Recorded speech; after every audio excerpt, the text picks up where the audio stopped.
next most important article is structure and functions of brain. Brain is ectodermal in origin. Ectoderm पासून brain तयार होतोय. It is present in cranial cavity. Cranial cavity मध्ये आहे हा brain. आपला जो brain box आहे, क्रॅनियम आहे, तो साधारण 1400 ते 1450 सीसी आहे.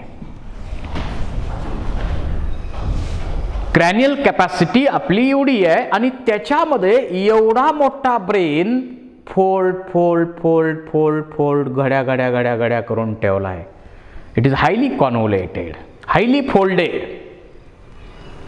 त्यामुळे मोठा ब्रेन सुद्धा फोल्ड करून छोट्या ब्रेन बॉक्स मध्ये ठेवलेला आहे. मेल मध्ये याचं वेट आहे 1.3 to 1.4 किलोग्रॅम. परंतु फीमेल मध्ये जर विचार केला तर फीमेल मध्ये 1.25 किलोग्रॅम एवढं या ब्रेनचं वेट आहे. वेट एका मेलचं वेट जास्त आहे ब्रेनचं, याचा अर्थ तो इंटेलिजंट आहे का? नाही.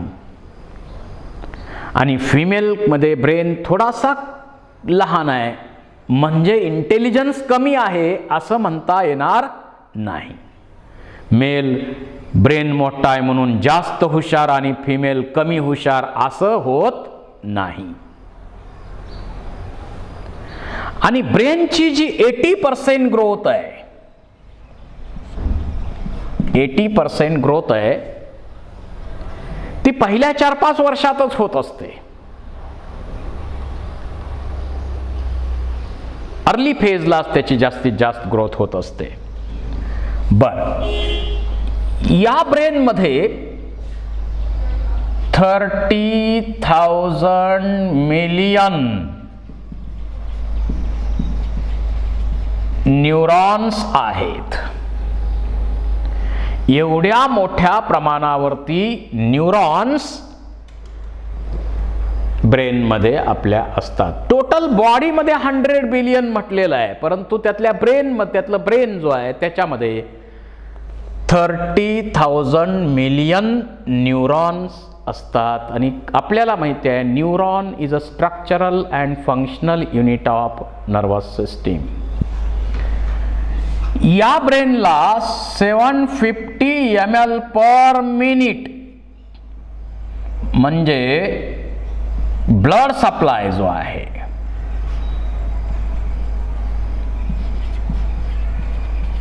ब्लड सप्लाय जो आहे तो एवढा केला जातो दर मिनिटाला, किंवा त्याला आपण म्हणू 70% of blood supply is given to brain only.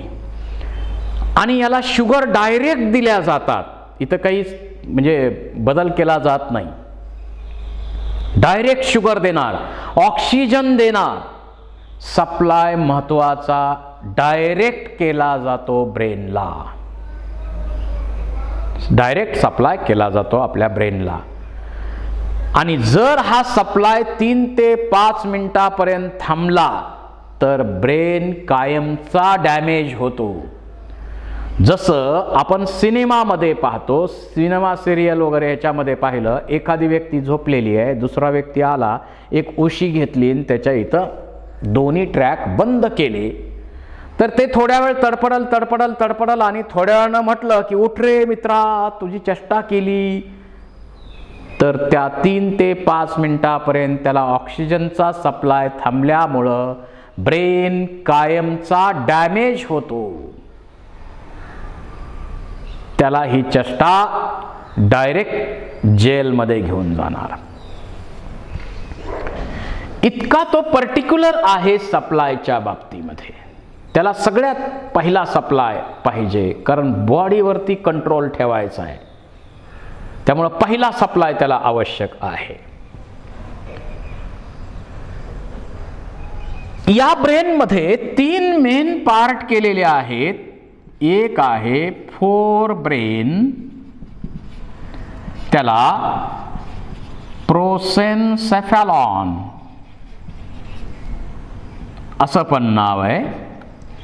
दुसरा आहे मिड ब्रेन किंवा मेसेन्सेफॅलॉन आणि थर्ड आहे हाइंड ब्रेन किंवा रोम्बेन्सेफॅलॉन.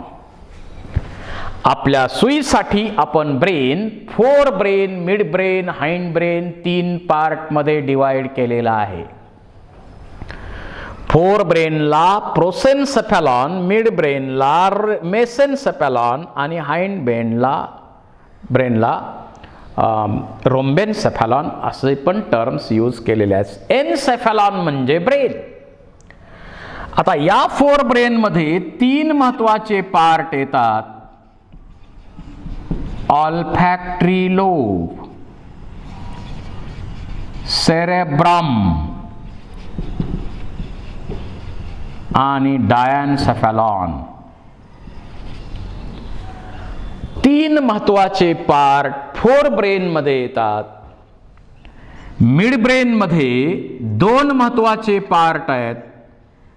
एक आहे ऑप्टिक लोब आणि दुसरा आहे क्रुरा सेरेब्री किंवा सेरेब्रल पेडंकल.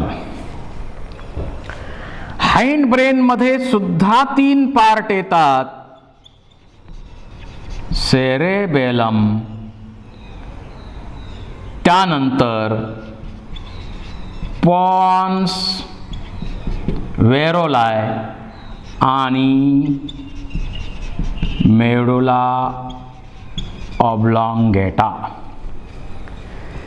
तर आपल्याला एवढे पार्ट आणि त्यांचे रोल आता स्टडी करायचे आहेत. सुरुवातीला आपण पाहूया फोर ब्रेन, त्याचे पार्ट्स. फोर ब्रेन, त्याचे पार्ट्स आणि फंक्शन्स काय त्याचे.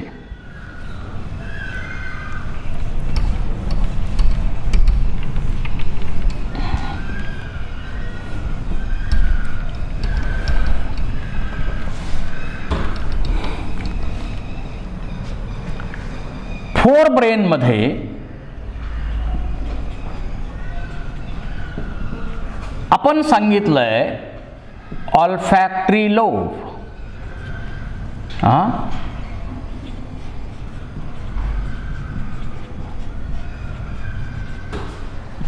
सेरेब्रम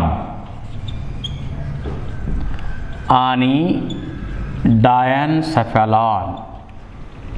3 महत्वाचे पार्ट येतात. So it consist of 3 main parts like olfactory lobe, cerebrum and डायन्सेफॅलॉन.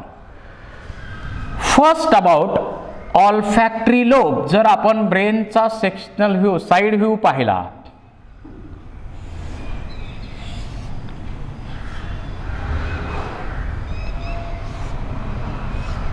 जर साइड व्ह्यू आपण पाहिला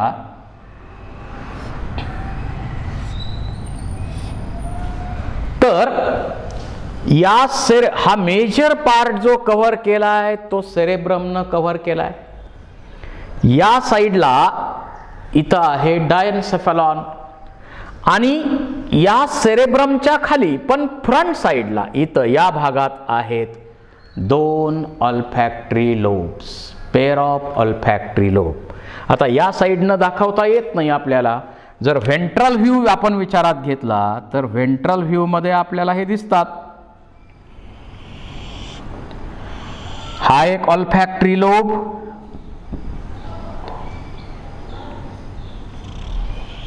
आणि हा एक ऑल्फॅक्टरी लोब. असे 2 ऑल्फॅक्टरी लोब इथं आहेत, पेअर ऑफ ऑल्फॅक्टरी लोब. या ऑल्फॅक्टरी लोब मध्ये हा बल्ज्ड पार्ट दिसतोय तो सॉलिड आहे, त्याला आपण म्हणतो ऑल्फॅक्टरी बल्ब. आणि हा लोअर पार्ट जो आहे त्याला आपण म्हणतो ऑल्फॅक्टरी ट्रॅक्ट. जे नर्वचे बंडल्स आहेत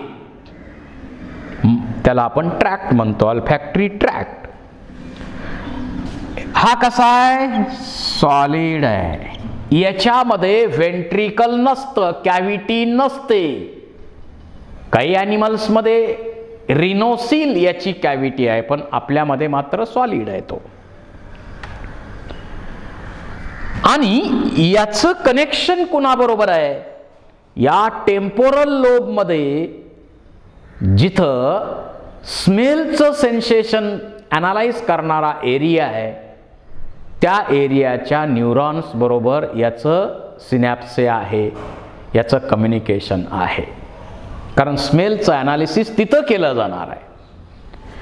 ह्युमन मध्ये हा कसा आहे? पुअरली डेव्हलप्ड आहे.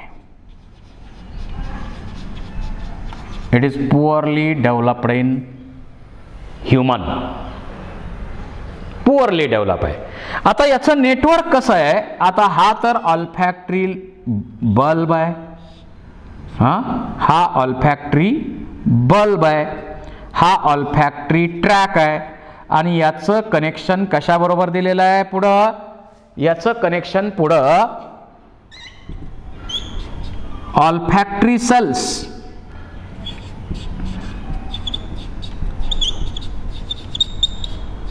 ऑफ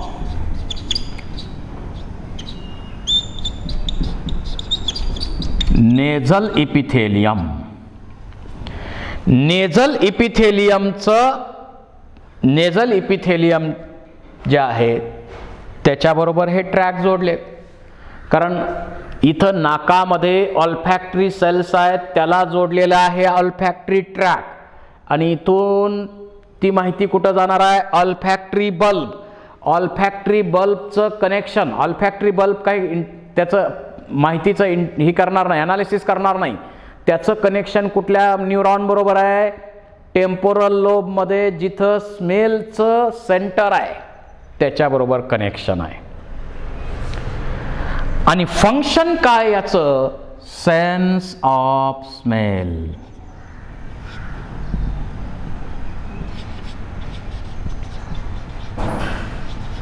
स्मेलचं कंट्रोलिंग सेंटर आहे. परंतु ह्युमन मध्ये ऑल्फॅक्टरी लोब पुअरली डेव्हलप्ड आहे, त्यामुळं तेवढा पॉवरफुल सेन्स ऑफ स्मेल आपला नाही.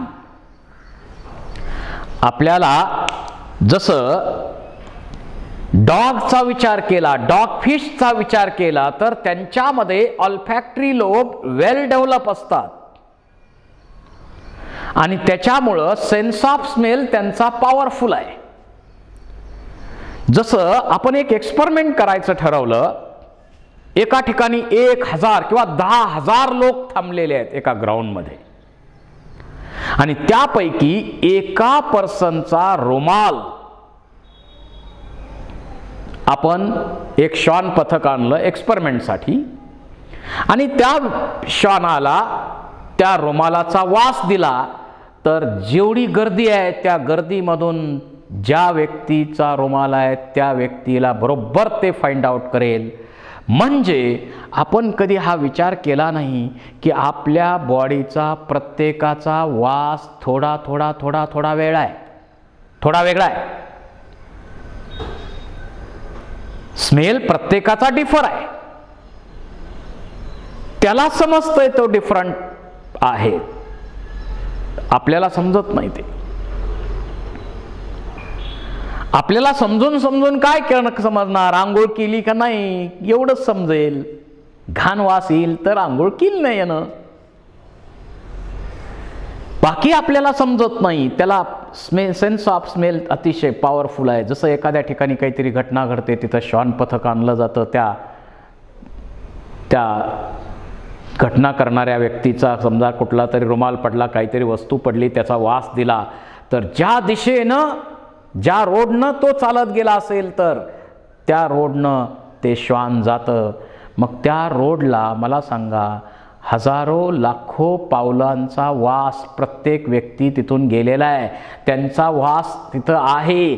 एवढ्या सगळ्यांच्या वासामधून फक्त त्या पर्सनच्या वासाचा अंदाज घेत पुढं जातोय. So sense of smell is very well developed in dog.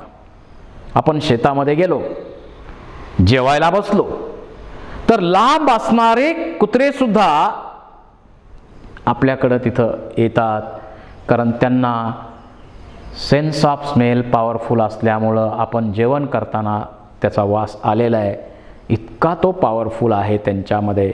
आपल्यामध्ये मात्र तेवढा काही पॉवरफुल नाही. We have poor sense of smell. Sense of smell आपला पुअर आहे. त्याच्यानंतर आता याचं ॲनालिसिस कुठं केलं जाणार आहे? टेम्पोरल लोबमध्ये जे असोसिएशन न्यूरॉन्स आहेत, तसे तर आपल्या ब्रेनमध्ये सेन्सरी न्यूरॉन पण आहेत, मोटार न्यूरॉन पण आहेत आणि असोसिएशन न्यूरॉन पण आहेत, परंतु हे सर्वात जास्त आहेत. सर्वात जास्त असोसिएशन न्यूरॉन ॲनालिसिस करणारे, कुठलाही आपण संदेश पाठवला की त्याचं ॲनालिसिस करायचं काम करणारे हे असोसिएशन न्यूरॉन्स आहेत.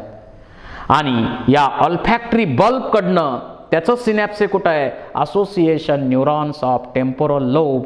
आणि त्या ठिकाणी त्या स्मेलचं ॲनालिसिस केलं जाईल की हा मोगऱ्याचा वास आहे का जस्मिनचा वास आहे का एकदम घाण आहे, अमोनियाचा वास आहे, नेमका वास कशाचा आहे हे तिथं ॲनालाइज केलं जाईल. So this is about olfactory lobe. पहिला महत्वाचा पार्ट ऑल्फॅक्टरी लोब.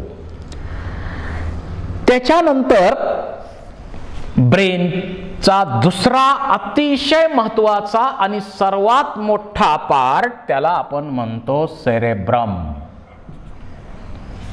सेरेब्रम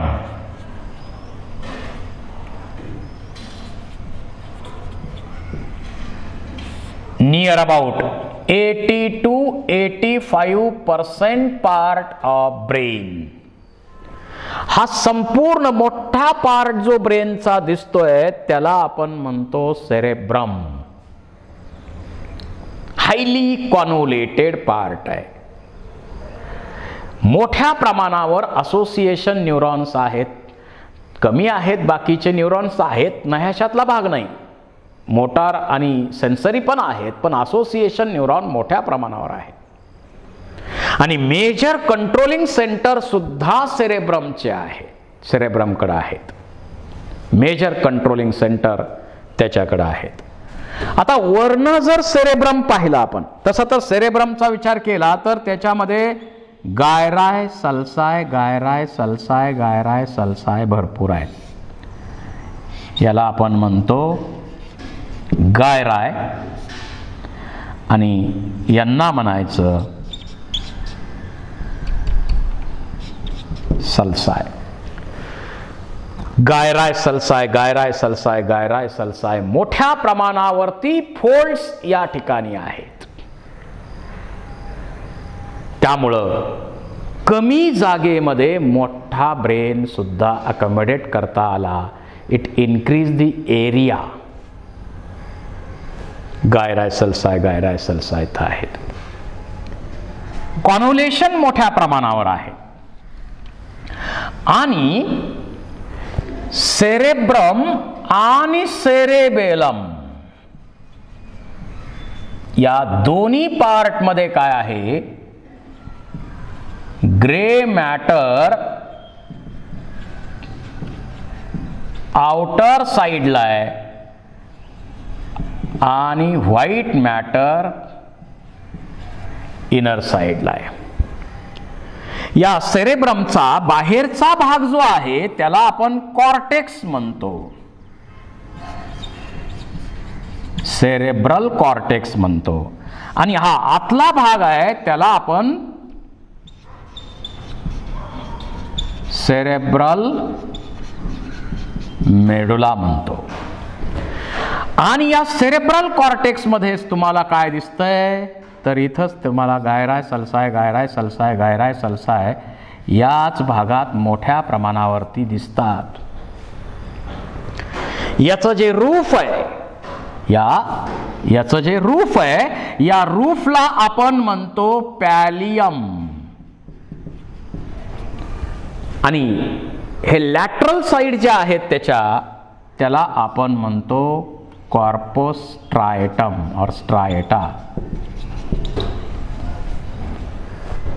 आणि याच्यामध्ये, या कॉर्टेक्स मध्ये मोठ्या प्रमाणावरती ग्रे मॅटर आहे आणि मेडुलामध्ये व्हाईट मॅटर आहे. Grey matter present in cortex, white matter is present in medulla. आता या ग्रे मॅटरचे समजा सायटॉन सायटॉन सायटॉन सायटॉन सायटॉन एकत्र आले तर त्याचा बनणार एक बल्ज्ड स्ट्रक्चर बनतं, त्याला गॅंग्लियॉन म्हणतो आपण. काही ठिकाणी ॲग्रिगेशन ऑफ सायटॉन जे आहे, क्लस्टर ऑफ सायटॉन जर असेल त्याला आपण म्हणतो न्यूक्लियस. इथं न्यूक्लियस शब्दाचा अर्थ वेगळा आहे. That is the aggregation of cyton. आणि अनेक सायटॉन एकत्र येऊन गॅंग्लिया तयार करतात, गॅंग्लिया तयार करतात. या दोन्ही व्हेंट्रिकल्स म्हणजे याचे या सेरेब्रम मध्ये आतनं ब्रेन पोकळ आहे आपण सांगितलंय. त्याच्यामध्ये जे व्हेंट्रिकल्स आहेत ते व्हेंट्रिकल कसे आहेत, या दोन्ही सेरेब्रम मध्ये सेरेब्रल हेमिस्फियर आहेत आणि दोन्ही मध्ये इथं जे व्हेंट्रिकल आहे त्याला आपण म्हणतो लॅटरल व्हेंट्रिकल. आपण सेपरेट पण त्याचा व्हेंट्रिकल, सगळेच व्हेंट्रिकल इथं एकत्र घेऊ आपण, लॅटरल व्हेंट्रिकल्स त्याला आपण म्हणतो. आणि हे दोन्ही लॅटरल व्हेंट्रिकल इथं डायन्सेफॅलॉनचं जे व्हेंट्रिकल आहे त्याला आपण याला लॅटरल व्हेंट्रिकल किंवा पॅरासील, सील म्हणजे कॅव्हिटी, आणि इथं थर्ड व्हेंट्रिकल जे आहे त्याला आपण म्हणतो डायोसील. आणि इथं जे ओपनिंग आहे, दोन लॅटरल व्हेंट्रिकल इथं जे थर्ड व्हेंट्रिकल मध्ये ओपन होतात त्या ओपनिंगला म्हणायचं foramen Monro. Two lateral ventricle opens into third ventricle by an opening called as foramen Monro. आणि इथं मेडुला ऑब्लॉंगेटा आहे खाली, इथं मेडुला ऑब्लॉंगेटाचं व्हेंट्रिकल आहे, याला आपण मायलिओसील किंवा मेटासील म्हणतो, मेटासील म्हणतो आपण. आणि हे थर्ड व्हेंट्रिकल फोर्थ व्हेंट्रिकलला असं जोडलेलं आहे, एका कॅनॉलनं जोडलेलं आहे. या कॅनॉलला म्हणायचं ॲक्विडक्ट ऑफ सल्वियस और इटर. ॲक्विडक्ट आहे, ॲक्विडक्ट ऑफ सल्विस त्याला आपण म्हणतो. आणि पुढं याच्या काय आहे, या मेडुला ऑब्लॉंगिटाच्या पुढं काय आहे? स्पायनल कॉर्ड आहे. पुढं काय आहे? स्पायनल कॉर्ड आहे. आणि या फोर्थ वेंट्रिकलचंच पुढं कंटिन्युएशन होतं आणि स्पायनल कॉर्डमध्ये पुढं कंटिन्युएशन होणार. आणि स्पायनल कॉर्डचं हे आहे वेंट्रिकल, त्याला आपण न्यूरोसील असं म्हणतो. न्यूरोसील जे स्पायनल कॉर्ड मध्ये पुढं कंटिन्यू होतं ते न्यूरोसील. सेंट्रल कॅनॉल किंवा त्याला आपण दुसरं नाव दिलंय न्यूरोसील. म्हणजे व्हेंट्रिकलचे डिटेल्स सांगायचे म्हटलं तर इथं दोन आहेत लॅटरल व्हेंट्रिकल्स. हे दोन आहेत लॅटरल व्हेंट्रिकल्स. हे दोन लॅटरल व्हेंट्रिकल ओपन होणार. हे कुठले आहेत? लॅटरल व्हेंट्रिकल्स आहेत दोन्ही. या लॅटरल व्हेंट्रिकलचं ओपनिंग कुठं आहे? तर इथं डायोसील. डायोसील थर्ड व्हेंट्रिकल. या ठिकाणी जे ओपनिंग आहे त्या ओपनिंगला आपण काय म्हणतो? फोरामेन मोन्रो.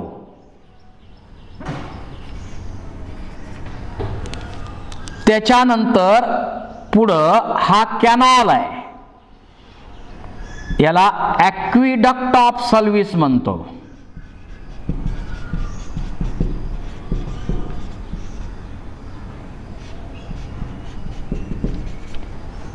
ॲक्विडक्ट ऑफ सल्वियस. आणि हा ओपन होणार फोर्थ वेंट्रिकल मध्ये. फोर्थ वेंट्रिकल हे थर्ड वेंट्रिकल आणि हे फर्स्ट आणि सेकंड व्हेंट्रिकल्स आहेत. आणि फोर्थ व्हेंट्रिकलचंच पुढं कंटिन्युएशन होतं आणि सेंट्रल कॅनॉल किंवा न्यूरोसील असं आपण त्याला म्हणतो. हे स्पायनल कॉर्ड मध्ये आहे. आता इथं इनर लाइनिंग जे आहे या व्हेंट्रिकलचं, या इनर साइडला व्हेंट्रिकलमध्ये लाइनिंग आहे. आणि इथं सिलिएटेड सेल्स पण आहेत. ग्लॅन्डुलार सेल्स आहेत, सिलिएटेड सेल्स आहेत. आणि या ज्या सेल्स असतात त्याला आपण म्हणतो एपिंडायमा सेल्स. त्या सेरेब्रोस्पायनल फ्लुइड पण सिक्रेट करतात आणि पुढं ढकलायचं काम पण त्या करतात. इथं डायोसिल जे आहे, या डायोसिलच्या रूफला या ठिकाणी नॉन नर्वस सेलचं पॅच आहे. याला म्हणायचं अँटेरियर कोरॉइड प्लेक्सस, की ज्यातून सेरेब्रोस्पायनल फ्लुइड सिक्रीट केलं जातं. फोर्थ वेंट्रिकलच्या रूफला सुद्धा अशाच प्रकारे आणखी एक पॅच आहे, नॉन नर्वस सेलचं पॅच आहे आणि त्याला आपण म्हणतो पोस्टेरियर कोरॉइड प्लेक्सस. आणि या पोस्टेरियर कोरॉइड प्लेक्सस मधून सुद्धा सेरेब्रोस्पायनल फ्लुइड सिक्रीट होतं. या मेडुलामध्ये एक सेंट्रल ओपनिंग आहे, दोन साइडला आहेत. जे सेंट्रल आहे त्याला आपण म्हणतो फोरामेन ऑफ मॅजेंडी. आणि जे दोन साइडला ओपनिंग दिसतात हे आणि हे सुद्धा, त्याला आपण म्हणतो foramen of Luschka. Foramen of Luschka. या तिन्ही ओपनिंग मधून आता आतल्या बाजूनं सगळीकडे सेरेब्रो